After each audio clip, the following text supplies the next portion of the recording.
On March 27th of 1814, Andrew Jackson's combined forces of Tennessee militia, regular army, Cherokee, and Lower Creek Indians would meet the Red Stick or Upper Creek Indians at the Battle of Horseshoe Bend. Having won subsequent battles up to this point and facing increasing supply issues, Jackson was determined that this would be the final battle of the Creek Indian Wars, and for the Red Stick faction of the Upper Muskogee Creek, if it was to be a final battle, it would be fought on a field of their choosing. Horseshoe Bend contained the village, or really what we could describe as a refugee camp in a way, Tallapoosa, which was the remnants of several different Muskogee Creek cities that had come together for this final stand. The village consisted of around 300 log cabins, 1,000 braves, and around 300 to 350 women and children, and it was commanded by the chieftain Menawa. I'm not going to get into just a ton of what led us to this point. I had mentioned there had been victories by Jackson's forces up to the Battle of Horseshoe Bend, and as we know, there were atrocities committed, honestly, on both sides. One of the rallying cries for the Creek Wars, and especially for them to come to an end, was the Battle of Fort Mims, where men, women, children had been massacred at an alarming rate. Now, this had happened to Native Americans, obviously, at a regular clip. Well, the Battle of Fort Mims was one from the opposite side, where the Native Americans massacred majority of the inhabitants of Fort Mims, and the desire of the American public was for them to be crushed. And that led to Jackson raising the militia that he did, getting the funding somewhere around $300,000 from Governor Blunt of Tennessee to go about ending this campaign. And because the regular U.S. Army was busy fighting the British during this period, these militias play such an important part, the Mississippi militia, Georgia, and Tennessee. And what can make a lot of the Indian Wars confusing is you have the Red Stick faction, the Upper Creek, that were against the American forces. You had the Lower Creek that were very accommodating and most often fought with the Americans. General Jackson's forces totaled around 3,000, give or take. He had 700 Native Americans, majority of which were Cherokee, as well as 100 Lower Creek. There were 1,400 Tennessee militia, many of which who had accompanied Jackson for the length of this campaign, as well as 600 regular army that had been assigned to this detail. Many of the Tennessee militia would find themselves under the command of General John Coffee, who would play a central role in this battle, he and his mounted riflemen, as well as many members of the regiment of Samuel Bunch, which had been stationed at Fort Williams, which was supporting the Battle of Horseshoe Bend. One person in particular that means a lot to me, a Private James Baxter, my fourth great-grandfather. Now that we know the background, we're going to go to the park itself, the Horseshoe Bend National Military Park in Daviston, Alabama. The park itself, which is in Tallapoosa County, is about 10 miles off the turn, so you feel like you're going to go forever and ever, but then you make it here, and it is a beautiful place, and it was especially beautiful the day that we went. When you get to the Visitor Center and Museum, you are greeted by this 19th century 6-pounder, very similar to what would be used at the battle. Now, once inside, we had the opportunity to watch a 20-minute film. Chow down on some popcorn and hot dogs and soda. Snacks. What? No, not that long a film. But it was a great one, and for the narration was the great actor Wes Studi, who, of course, you may remember from Last of the Mohicans. It did a great job of telling the story and got you excited to know more about what happened here. And when you come into the Visitors Center, one of the first things you see is this great picture of Horseshoe Bend, and of course you see why it gets its name. Now, the next step for us here would be to go into the museum, but before we do that, let's find out about the battle itself. Where better to do it? The actual place that it happened. At 6:30 on the morning of the 27th, Jackson's army took up the march for the Horseshoe. Now, General John Coffee had been given orders to take around 700 mounted men and 600 Native Americans, 500 Cherokee, and another 100 friendly Creeks They were ordered to cross the Tallapoosa on the Little Island Ford about 3 miles before the bend. They were in turn to move upstream and surround the 100-acre peninsula for the purpose of cutting off any possibility of retreat. So Coffee did as he was instructed.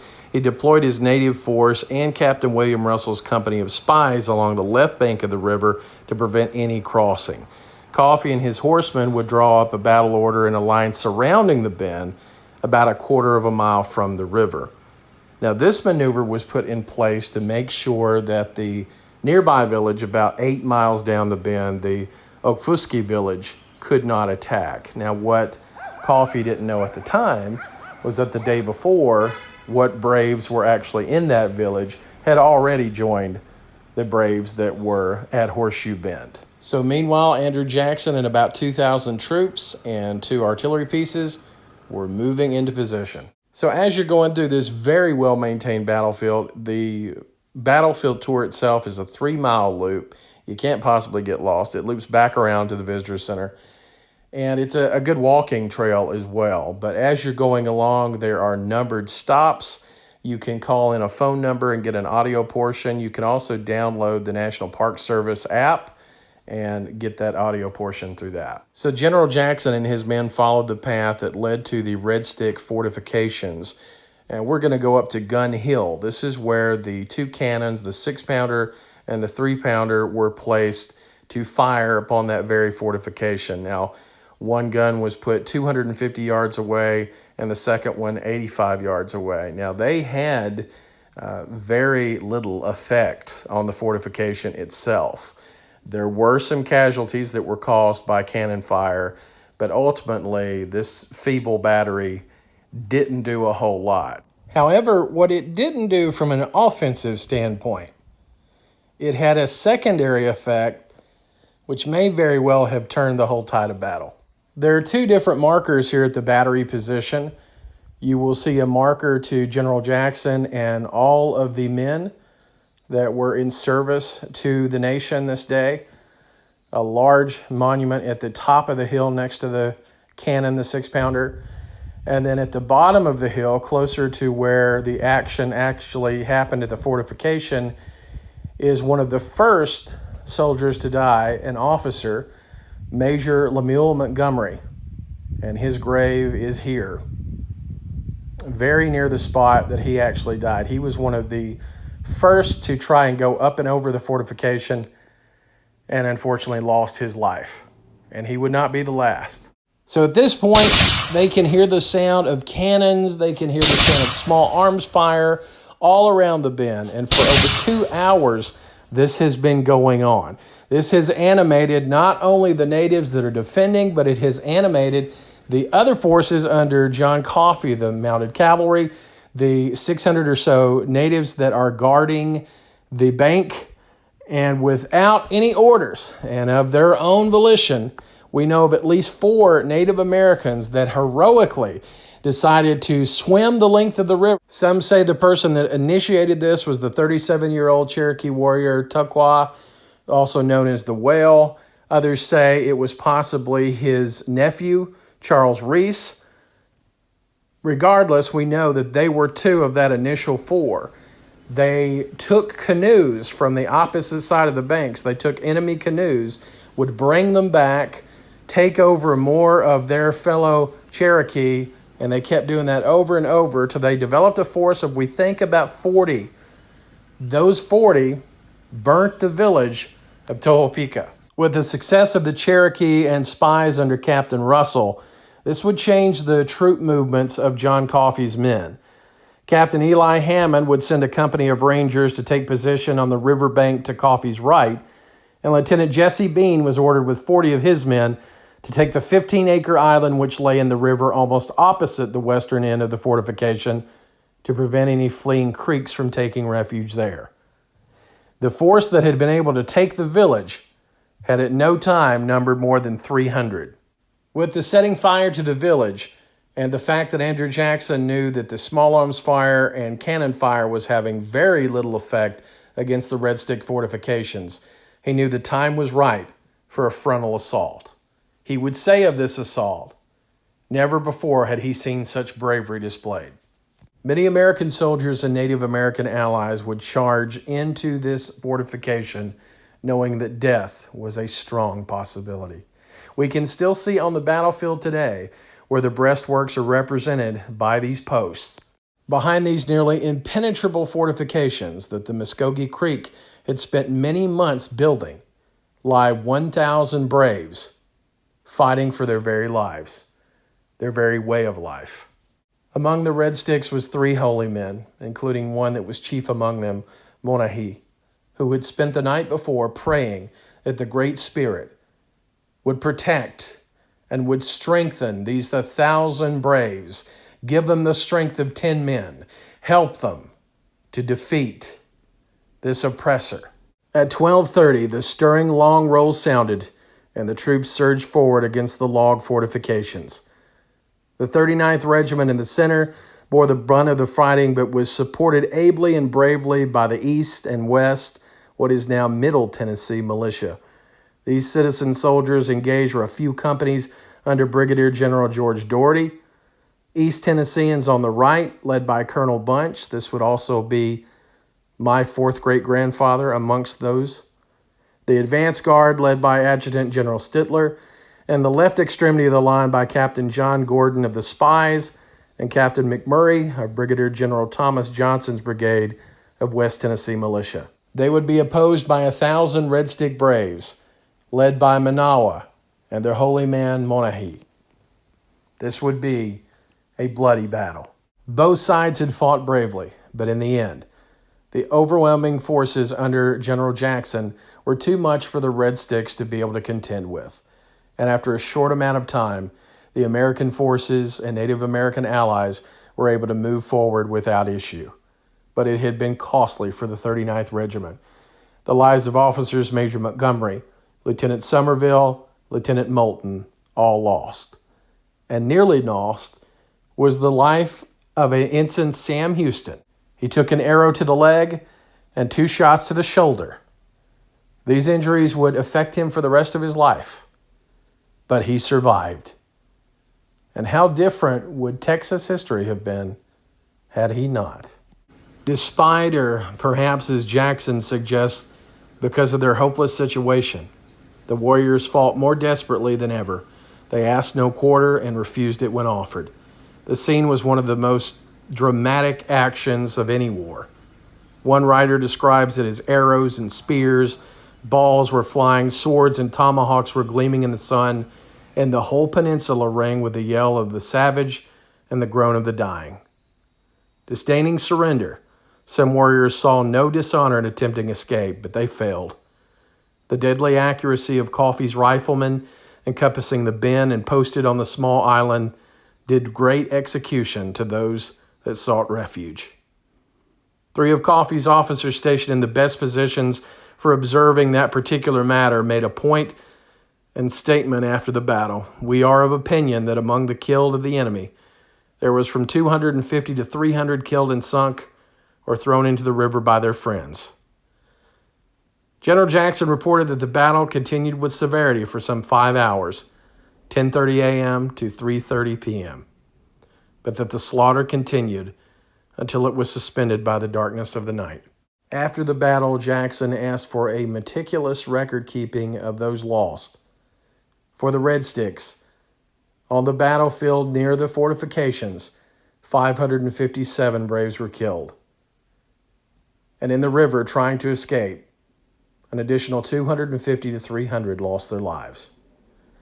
Accepting the lesser of these figures and adding it to the known number of Muskogee Creek dead on the peninsula, we estimate at this point the loss of around 800, or 80% of the Red Sticks. In the end, the massive fortification of the Red Stick Muskogee Creek was destroyed and burned. The village of Tohopeka, that had been a refuge, was completely destroyed. 350 prisoners were also taken, mostly women and children. There were 3 warriors also taken. They were divided up against the allied Cherokee and Creek, General Jackson asking that they all be given fair and humane treatment. Total losses in the white components of Jackson's army were 26 killed, 107 wounded.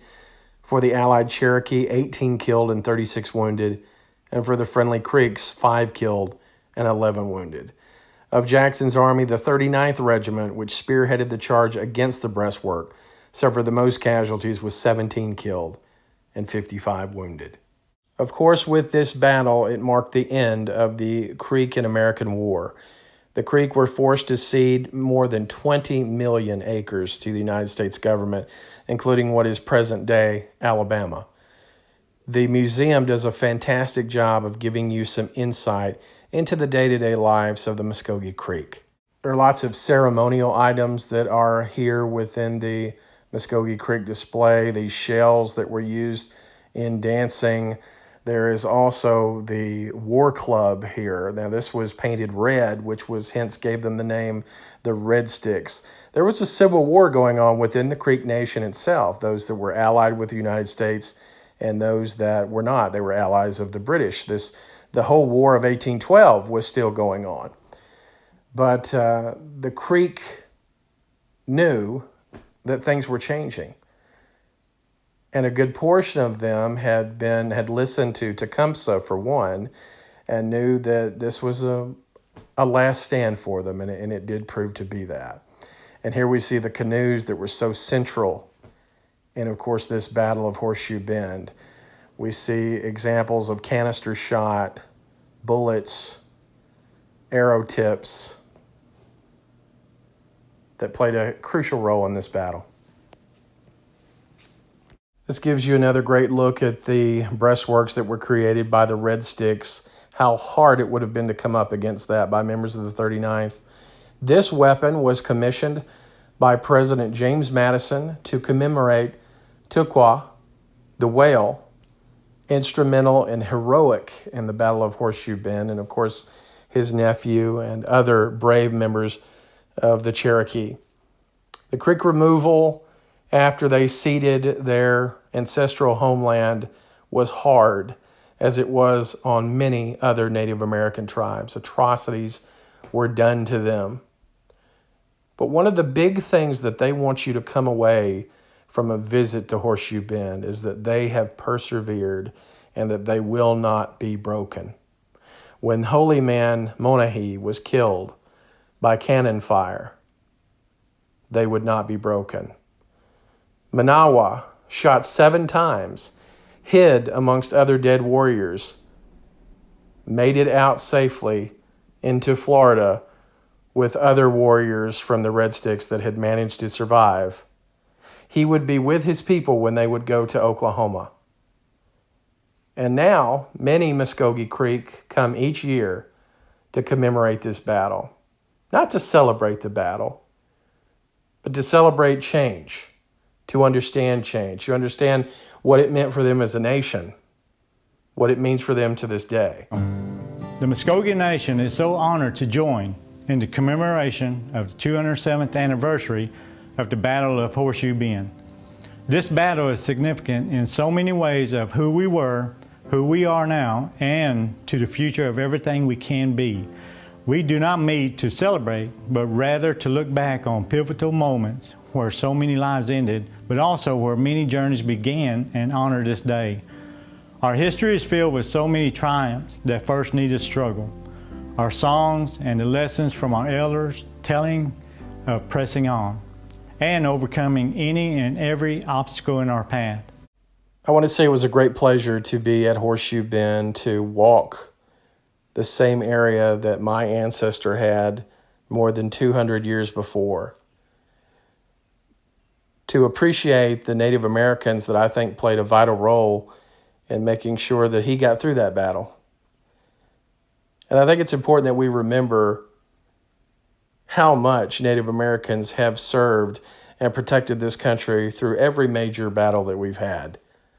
And they continue to serve in great numbers to this day, despite what has happened to them, treaties broken, all those things obviously that we could get into that we can't possibly in this video, but I thank them. And I thank Private James Baxter, who heeded his state's call and his country's call, then would go back home to be a farmer and raise a family. Thank you for watching, everybody.